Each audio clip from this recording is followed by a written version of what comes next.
اللہ تعالیٰ اپنے نبی سے فرما رہا ہے لئن اشرکت لیحبطن عملک، اے نبی اگر آپ سے بھی شرک ہو جائے لنکونن من الخاسرین، اللہ آپ کے اعمال کو برباد کر دے گا، اللہ آپ کے اعمال کو ضائع کر دے گا اور آپ نقصان اٹھانے والوں میں سے ہو جائے۔ اپنے سب سے چہیتے نبی محمد الرسول اللہ صلی اللہ علیہ وسلم سے، جس سے گناہ ہونے کا کوئی امکان نہیں ہے، کوئی ایک گناہ مجھے ثابت کر کے بتلا دے، ایسے نبی کے بارے میں اللہ فرما رہا ہے اے نبی اگر تم سے شرک ہو جائے، سب سے بڑا گناہ اگر وہ ہو جائے، تمہارے زندگی کے اعمال کو ہم برباد کر دیں گے اور سب سے زیادہ نقصان اٹھانے والے دنیا میں آپ ہو جائیں گے۔ اسی لیے اللہ کے نبی نے فرمایا یا معاذ ہمیشہ شرک سے بچنا، اگرچہ کہ تمہیں قتل کر دیا جائے، اگر تمہیں جلا دیا کوئی بات نہیں، لیکن اللہ کی ذات میں کسی کو شریک نہ کرنا۔ اللہ رب العالمین نے حضرت جبرائیل علیہ السلام کو بھیجا، کہا جاؤ کہہ دو میرے نبی سے ما کان للنبی والذین آمنوا، اور ایمان والوں سے بھی کہہ دو ان یستغفروا للمشرکین ولو کانوا اولی قربی، اے لوگو تمہارے لیے، تمہارے نبی کے لیے جائز نہیں ہے کہ کسی مشرک کے حق میں مغفرت کی دعا کریں، اگرچہ کہ وہ تمہارا رشتہ دار ہی کیوں نہ ہو۔ ما کان للنبی کی، ایمان والوں کے لیے، نبی کے لیے، نبی جائز نہیں ہے کہ آپ کسی مشرک کے حق میں مغفرت کی دعا کریں۔ یاد رکھیں اگر آپ کا چچا ہے، آپ کا باپ ہے، آپ کی ماں ہے، آپ کے رشتہ دار ہیں، اگر کوئی شرک کی حالت میں مرا ہے، آپ کے لیے جائز نہیں ہے کہ آپ اس کے لیے مغفرت کی دعا کریں۔ کیوں؟ اس لیے کہ اللہ کا باغی ہے اور اللہ کے باغی کے لیے مغفرت کی دعا کرنا جائز نہیں ہے۔ اللہ رب العالمین فرماتا ہے اِنَّهُ مَن يُشْرِكْ بِاللَّهِ فَقَدْ حَرَّمَ اللَّهُ عَلَيْهِ الْجَنَّةَ وَمَأْوَاهُ النَّارُ، اللہ فرماتا ہے بے شک جو شخص شرک کی حالت میں مرتا ہے، مشرک ہو کر کے مرتا ہے، اِنَّهُ مَن يُشْرِكْ بِاللَّهِ، جس نے اللہ کی ذات میں شرک کیا ہو، فرمایا فقد حرم اللہ علیہ الجنہ، اس آدمی کے لیے اللہ نے جنت کو حرام کر دیا ہے، جنت میں جانے کا سوال ہی نہیں، اتنا مشکل ہے اس کا جنت میں جانا، اتنا مشکل ہے۔ فرمایا لا تفتح لهم ابواب السماء ولا يدخلون الجنت حتى يلج الجمل في سم الخياط، اللہ نے فرمایا کہ اس کا آدمی کا جو مشرک ہو کر کے مرتا ہے، جنت میں جانا اتنا ہی مشکل ہے جتنا کہ ایک اونٹ کا سوئی کے سراغ میں داخل ہونا مشکل ہے۔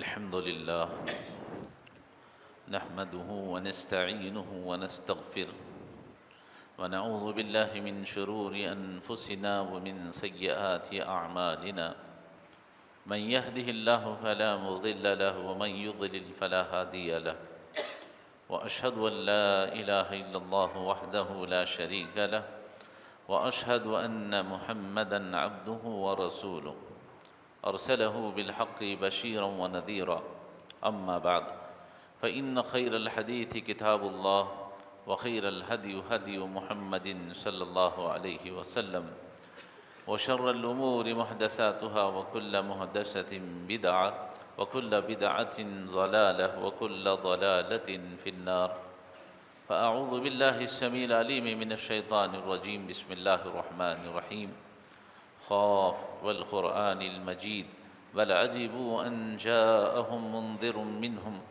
فقال الكافرون هذا شيء عجيب، أإذا متنا وكنا ترابا ذلك رجع بعيد، قد علمنا ما تنقص الأرض منهم وعندنا كتاب حفيظ، بل كذبوا بالحق لما جاءهم فهم في أمر مريج، أفلم ينظروا إلى السماء فوقهم كيف بنيناها وزيناها وما لها من فروج، والأرض مددناها وألقينا فيها رواسي وأنبتنا فيها من كل زوج بهيج، تبصرة وذكرى لكل عبد منيب، ونزلنا من السماء ماء مباركا فأنبتنا به جنات وحب الحصيد، والنخل باسقات لها طلع نضيد، رزقا للعباد وأحيينا به بلدة ميتا كذلك الخروج، قال الله تبارك وتعالى في موضع آخر، بسم الله الرحمن الرحيم، إن الله لا يغفر أن يشرك به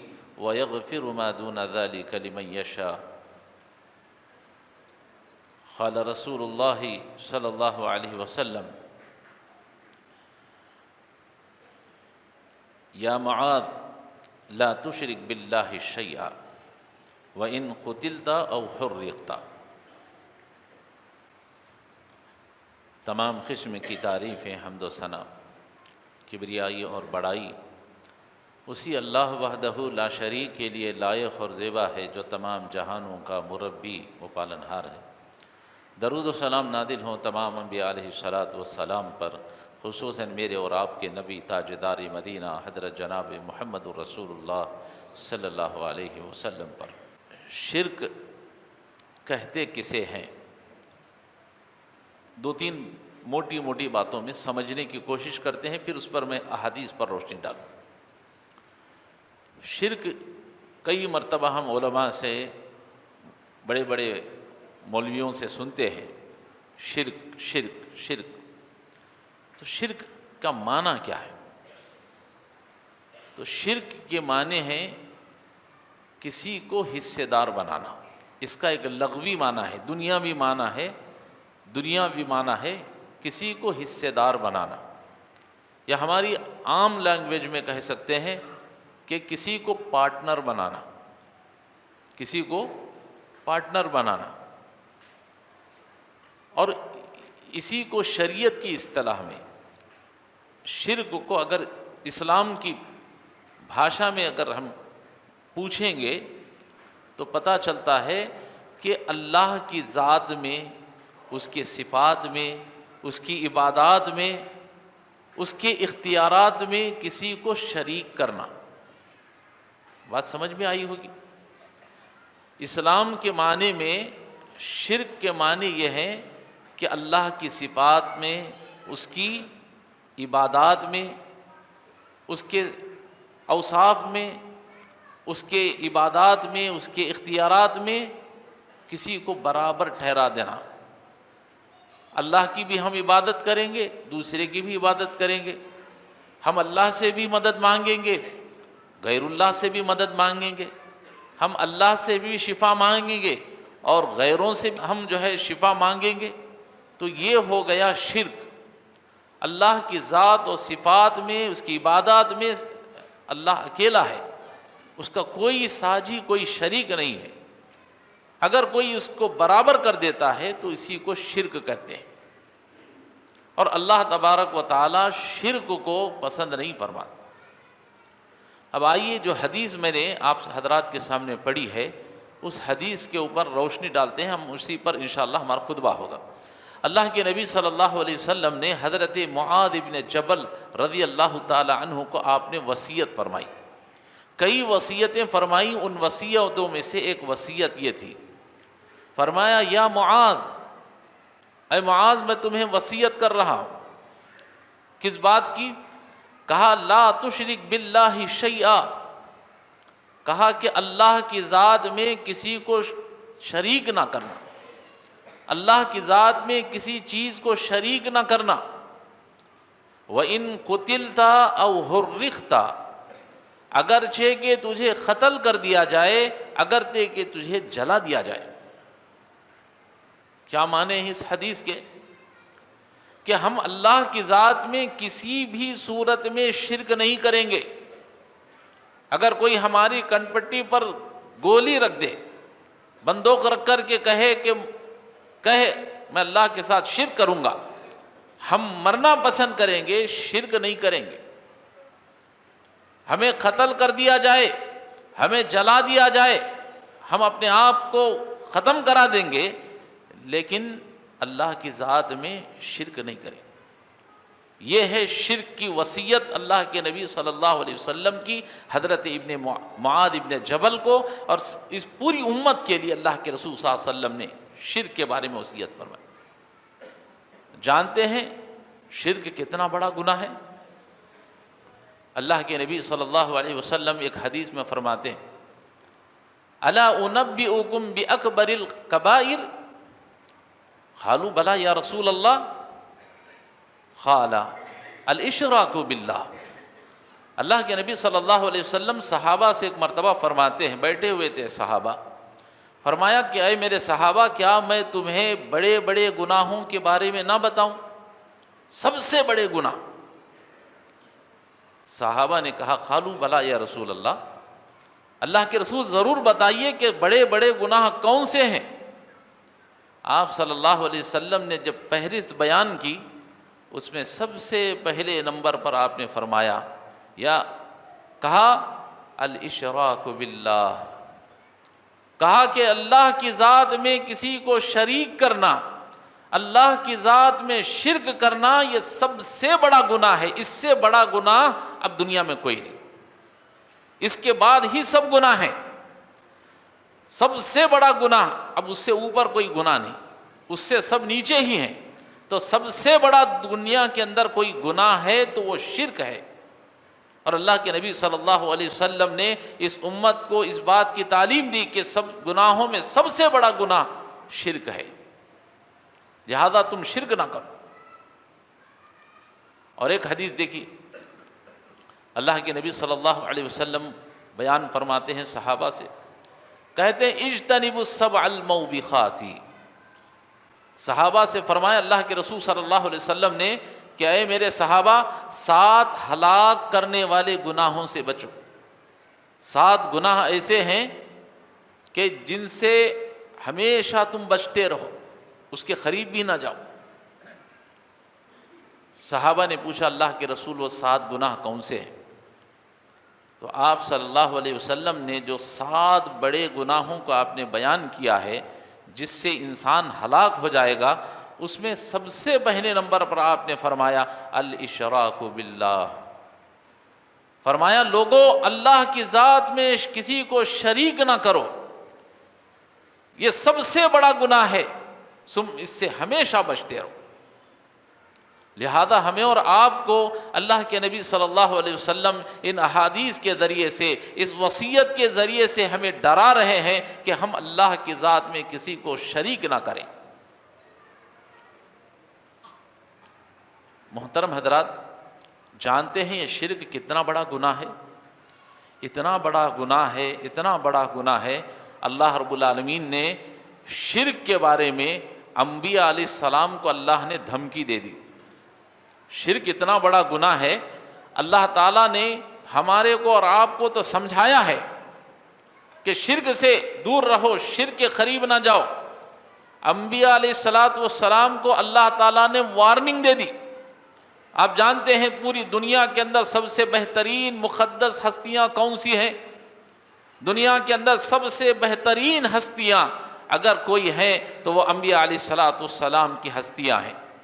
لیکن اللہ تبارک و تعالیٰ نے اپنے انبیاء سے بھی خطاب کرتے ہوئے فرمایا، سورہ انعام رکوع نمبر 10 کے اندر دیکھیں آپ، سورہ انعام کا پورا 10واں رکوع پڑھیں گے، اللہ رب العالمین نے اس 10ویں رکوع کے اندر 18 انبیاء علیہ السلام کا ذکر فرمایا۔ کتنے؟ 10ویں رکوع کے اندر اللہ نے 18 پیغمبروں کا ذکر فرمایا ہے۔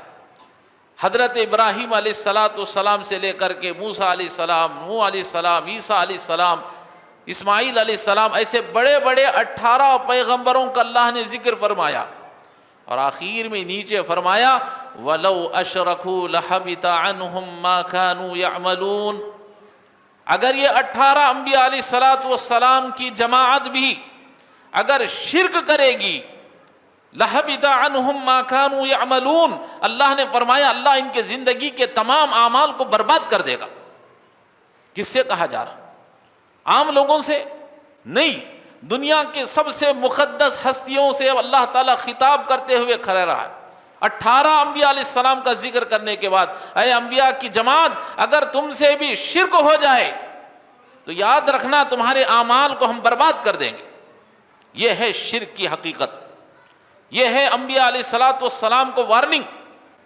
اور اس سے بڑھ کر تمام انبیاء علیہ السلام کے سردار، امام الانبیاء، خاتم النبیین، جناب محمد الرسول اللہ صلی اللہ علیہ وسلم، جن کو اللہ کا سب سے چہیتا نبی کہا جاتا ہے، جو اللہ کے سب سے محبوب ترین نبی ہیں، اللہ تبارک و تعالیٰ اس نبی کے بارے میں فرما رہا ہے وَلَقَدْ أُوحِيَ إِلَيْكَ وَإِلَى الَّذِينَ مِنْ قَبْلِكَ لَئِنْ أَشْرَكْتَ لَيَحْبَطَنَّ عَمَلُكَ وَلَتَكُونَنَّ مِنَ الْخَاسِرِينَ۔ اللہ اپنے نبی سے فرما رہا ہے، اے نبی آپ میرے محبوب ہو سکتے ہیں، آپ میرے سب سے چہیتے ہو سکتے ہیں، لیکن خبردار، لَئِنْ أَشْرَكْتَ، اگر تم سے شرک ہو گیا، نبی سے شرک ہونے کی کہیں گنجائش ہے؟ بولیے، کہیں نبی شرک کر سکتے ہیں؟ وہ نبی جس نے پوری زندگی شرک کے خلاف آواز اٹھائی، توحید کے کلمے کو زندگی بھر بلند کرتے رہے، کیا نبی سے شرک ہو سکتا ہے؟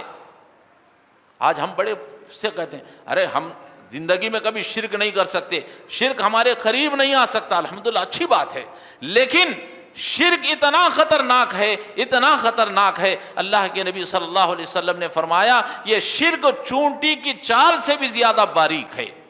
ہمیشہ اللہ سے پناہ مانگتے رہنا چاہیے۔ اللہ تعالیٰ اپنے نبی سے فرما رہا ہے لئن اشرکت لیحبطن عملک، اے نبی اگر آپ سے بھی شرک ہو جائے لنکونن من الخاسرین، اللہ آپ کے اعمال کو برباد کر دے گا، اللہ آپ کے اعمال کو ضائع کر دے گا اور آپ نقصان اٹھانے والوں میں سے ہو جائے۔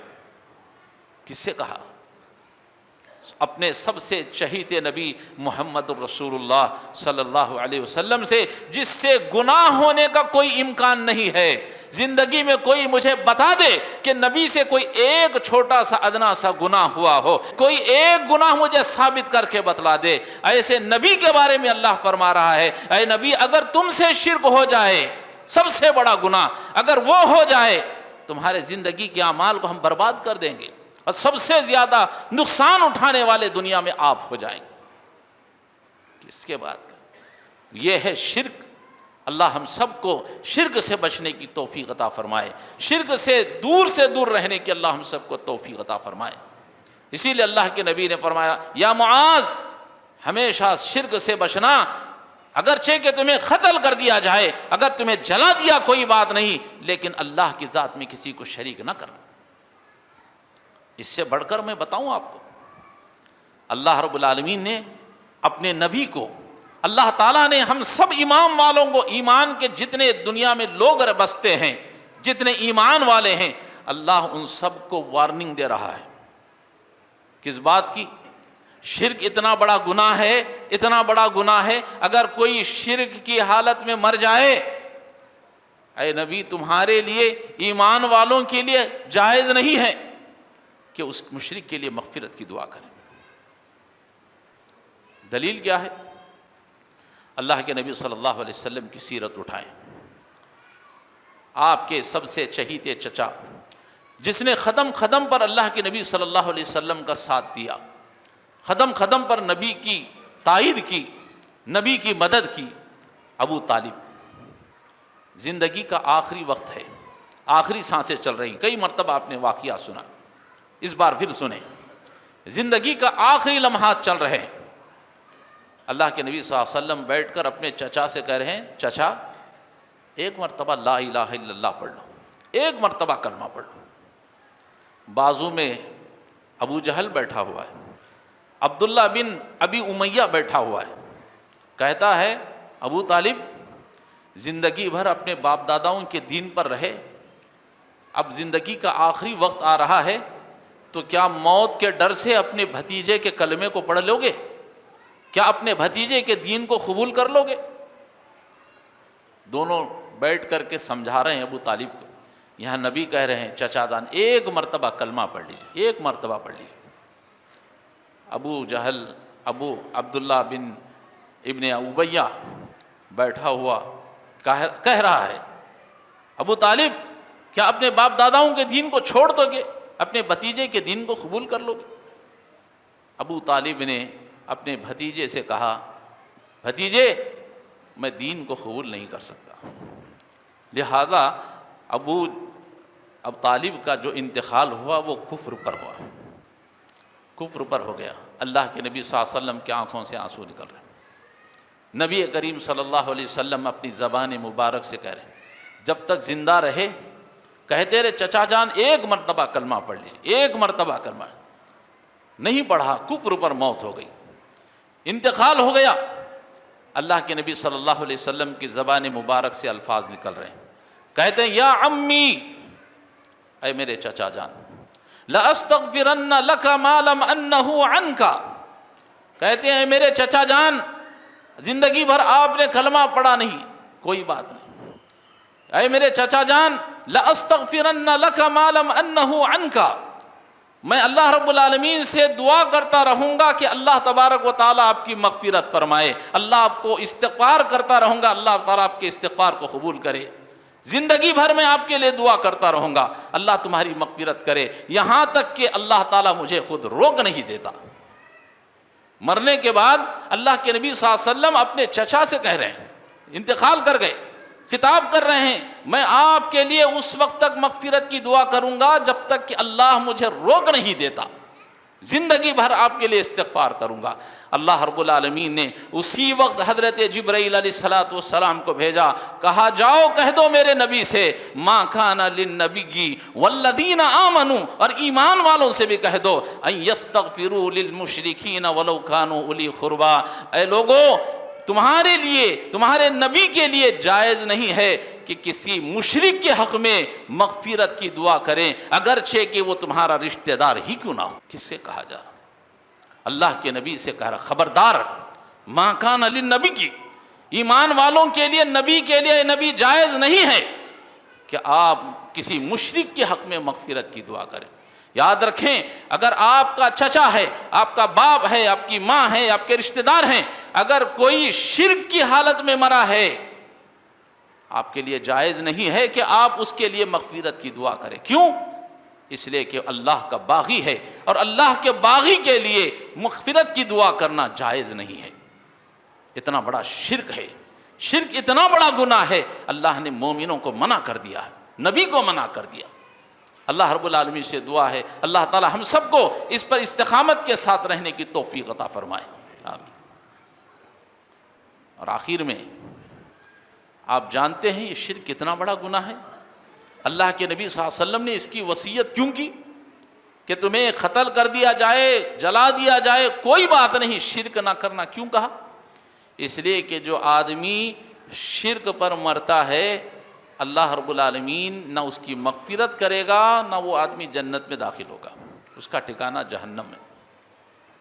اللہ نے قرآن مجید میں فرمایا، ان اللہ لا یغفر ان یشرک بہ ویغفر ما دون ذلک لمن یشاء، بے شک اللہ شرک کو ہرگز معاف نہیں کرے گا، بے شک اللہ شرک کو ہرگز معاف نہیں کرے گا، اللہ جسے چاہے معاف کر دے، جس گناہ کو چاہے اللہ معاف کر دے، لیکن شرک کو فرمایا اللہ ہرگز معاف نہیں۔ لا کا لفظ ہے، جیسے کہتے ہیں لا الہ الا اللہ، نہیں ہے کوئی معبود، نہیں ہے کوئی معبود، اللہ نے وہی لفظ استعمال کرتے ہوئے فرمایا ان اللہ لا یغفر، اس کی مغفرت ہو ہی نہیں سکتی جس نے اللہ کی ذات میں شرک کیا۔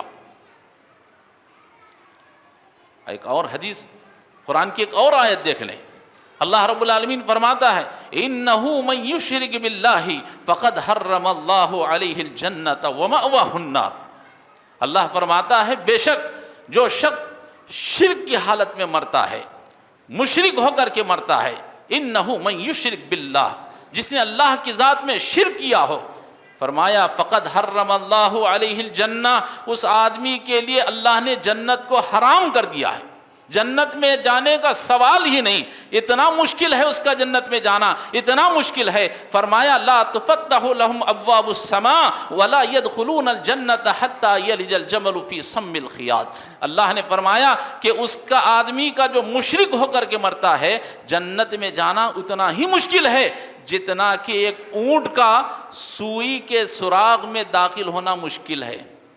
تصور کریں ایک اونٹ کسی سوئی کے سوراخ میں داخل ہو سکتا ہے؟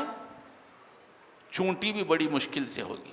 اللہ فرماتا ہے جس طرح اونٹ کا سوئی کے سوراخ میں داخل ہونا مشکل ہے، ایسے ہی کسی مشرک کا جنت میں داخل ہونا اس سے زیادہ مشکل ہے۔ اللہ کے نبی جناب محمد رسول اللہ صلی اللہ علیہ وسلم ایک حدیث بیان فرماتے ہیں، دیکھیے شرک کرنے والے آج کیسے کیسے شرک کر رہے ہیں، اللہ ان کو ہدایت نصیب فرمائے، کیسے کیسے شرک کر رہے ہیں۔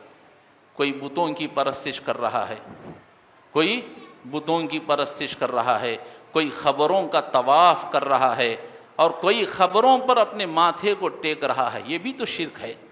اور کوئی پیر کے، کوئی مرشد کے، کوئی صاحب کے پیر پڑ رہا ہے، اور بعض لوگ ایسے ہیں جو اپنے ہاتھوں میں بیماری کی وجہ سے شفا یابی کی تعویذ لٹکائے ہوئے ہیں، گلے میں تعویذ لٹکائے ہوئے ہیں، کہتے ہیں یہ بھی تو شفا دینے والی چیز ہے۔ اللہ کے نبی نے کیا فرمایا؟ فرمایا من تعلق تمیمۃ فقد اشرک، جس نے تعویذ لٹکائی اس نے شرک کیا۔